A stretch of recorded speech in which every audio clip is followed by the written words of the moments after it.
Assalamualaikum warahmatullahi wabarakatuh. Perkenalkan, nama saya Zahwa Aulia Ramadhani dengan NIM B1A122076. Adanya saya di sini untuk mempresentasikan tugas dari mata kuliah Ekonomi Manajerial kelas B dengan judul efisiensi produksi. Nah, sebelum lanjut pada studi kasus yang akan saya paparkan, terlebih dahulu kita harus mengetahui apa tujuan efisiensi produksi. Efisiensi produksi bertujuan untuk meningkatkan produktivitas dan mengoptimalkan penggunaan sumber daya dalam proses produksi. Dengan menyelesaikan kasus ini, perusahaan dapat mengidentifikasi dan mengatasi berbagai hambatan yang menghambat seperti efisiensi, seperti ketidakefisiensian dalam penggunaan tenaga kerja, peralatan yang tidak dioptimalkan, dan atau proses produksi yang tidak efisien. Baik, langsung saja. Pada materi di atas terdapat data-data yang telah saya cantumkan, yang dimana saya mengambil dari tahun 1992 sampai tahun 2011 dengan jumlah yang telah saya bagikan di layar, bisa dilihat. Kemudian untuk mengetahui apakah data ini efisiensi atau tidak, selanjutnya ada kita menggunakan uji asumsi klasik dengan menggunakan EFUS. Dalam menggunakan EFUS ada 4 uji yang harus kita lakukan. Yang pertama-tama itu uji normalitas, yang dimana pada bahan presentasi saya terdapat probability sebanyak 0,63. Pada umumnya, penelitian ekonomi yang berbasis menggunakan alfa 0,05 atau 5%, dan jika probability lebih kecil daripada alfa, maka data tidak berdistribusi normal. Namun sebaliknya, jika probability lebih besar daripada alfa, maka data tersebut berdistribusi normal. Data di atas menunjukkan bahwa probability sebesar 0,63 lebih besar daripada 0,5, maka data tersebut berdistribusi normal. Kemudian uji multikolinearitas. Variabel tersebut dikatakan bahwa memiliki kolinearitas apabila nilai korelasi interaktif kurang dari 10. Sedangkan hasil uji yang telah saya paparkan di sini menunjukkan bahwa tidak ada nilai VIP yang lebih besar dari 10. Kemudian ada uji heterokedasitas. Persyaratan yang harus terpenuhi dalam model regresi adalah tidak adanya gejala heterokedasitas.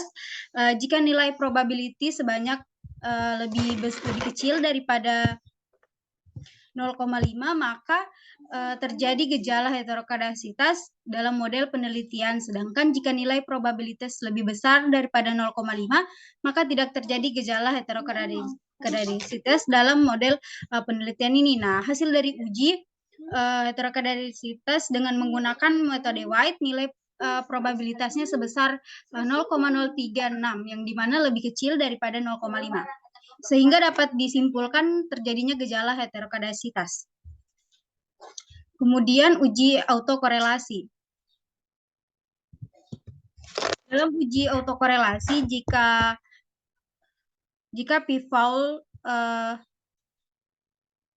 of square lebih kecil daripada alfa, maka dalam model regresi ada korelasi serial. Namun jika p-val of square lebih besar daripada alfa, maka dalam metode regresi tidak ada gejala autokorelasi karena p-val of square sama dengan 4,228, lebih kecil daripada, maksud saya lebih besar daripada 0,05, maka dapat dipastikan bahwa dalam metode ini sudah lolos uji autokorelasinya. Kemudian regresi berganda, yang dimana pada ringkasan hasilnya Yang pertama, koefisien determinasi. Diketahui bahwa variasi produksi bibit kacang dapat dijelaskan sebanyak 77%, seperti yang tertera pada R-square pada data berikut. Oleh bahan penolong, bibit kacang, dan tenaga kerja, sedangkan sebesar 33% dipengaruhi oleh variabel lain yang tidak dimasukkan ke dalam variabel yang diuji.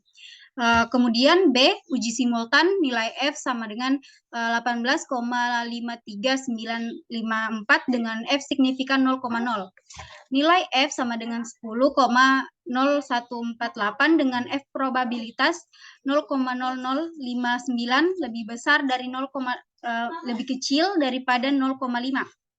Secara simultan, variabel bibit kacang, bahan penolong, dan tenaga kerja berpengaruh signifikan terhadap produksi kacang.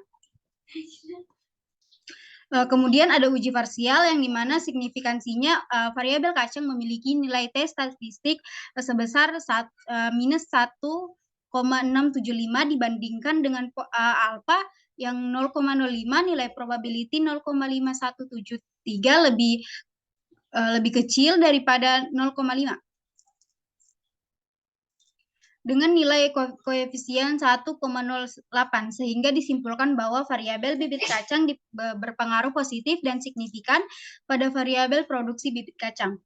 Kemudian variabel bahan penolong memiliki nilai T statistik sebesar 0,769 dibandingkan dengan alfa 0,05, nilai probability 0,528 lebih kecil daripada 0,5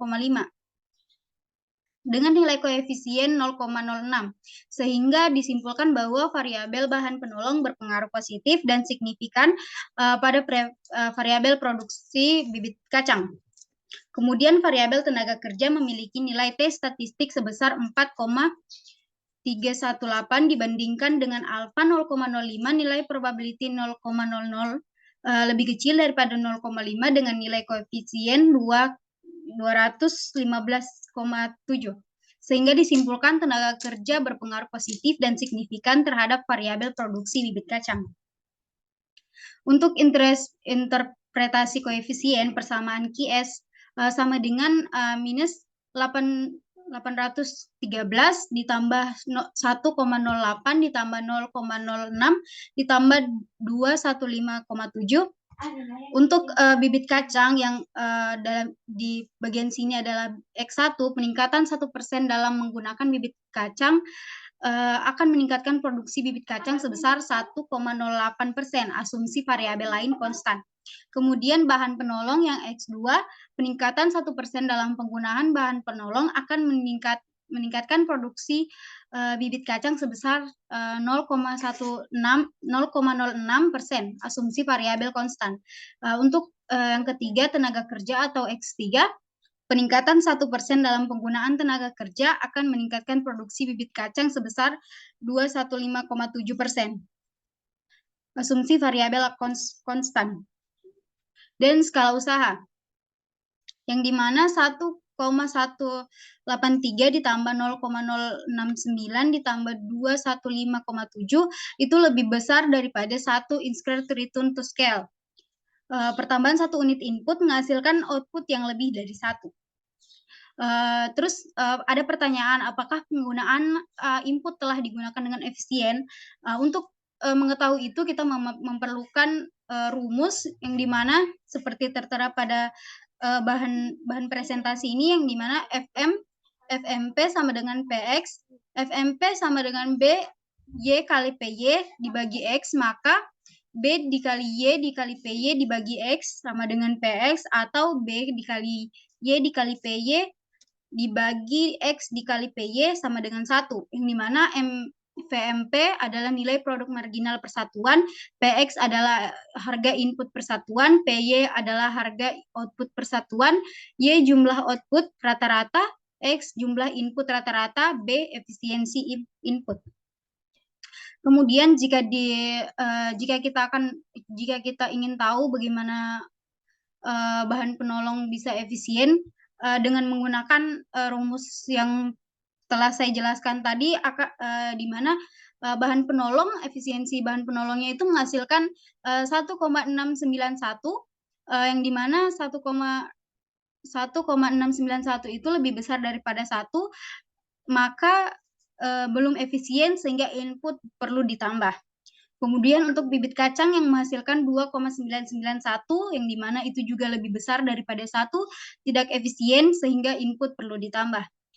Dan tenaga kerja yang dimana menghasilkan 1,1, yang jika dibulatkan 1 sama dengan 1 yaitu efisien artinya. Nah, itu saja presentasi yang saya jabarkan, lebih dan kurangnya mohon dimaafkan. Saya tutup dengan ucapan wabillahi taufiq wal hidayah. Wassalamualaikum warahmatullahi wabarakatuh. Hai.